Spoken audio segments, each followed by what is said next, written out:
Panama আসলে এই world কাপে আপনি যদি ডার্ক হর্সদের মধ্যে নাম নেন তাহলে পানামা চলে আসবে।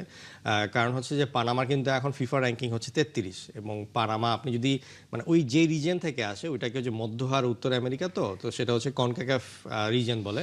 তো সেইখানে সবসময় আমরা শুধু ইউএস আর মেক্সিকোর নাম শুনি, এরপরে থার্ড যদি কোনো টিম থাকে দ্যাট ইজ পানামা। এবং পানামা আপনি হচ্ছে গতবার ওদের যে কনকাকাফ নেশনস লিগ হচ্ছে সেটাতে রানার্স আপ হয়েছে। সো এখন ওদের টিমটা যেইটা অনেক অনেক স্ট্রং একটা ডিফেন্সিভ টিম, এই টিমকে হারানোটা কিন্তু এত সহজ হবে না। এবং তারা আছেও ওয়ার্ল্ড কাপে যে গ্রুপে, সেই গ্রুপটাও কিন্তু অনেক কঠিন, England, Croatia, Ghana.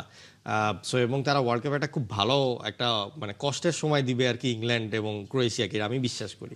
So I think এইটা একটা ভালো একটা প্র্যাকটিস হবে ব্রাজিলের জন্য, তাদের ফরমেশন, তারা কিভাবে এরকম একটা স্ট্রং টিমকে মানে ব্রেক করতে পারবে, এইটার একটা প্র্যাকটিস থাকাটা। সো আই থিঙ্ক একটা ভালো একটা ফ্রেন্ডলি অ্যারেঞ্জ করেছে সেই হিসাবে। মানে যে একটা গুঞ্জন ছিল যে হ্যাঁ ওয়ার্ল্ড কাপের আগে কোনো ভালো কোনো টিমের সাথে খেলা হচ্ছে না, আমি বলবো যে পানা এবং ইজিপ্ট দুইজনের সাথে যে খেলবে, এটা ব্রাজিলের প্রস্তুতির একটা ভালো অংশ হিসেবে বিবেচিত হবে আর কি।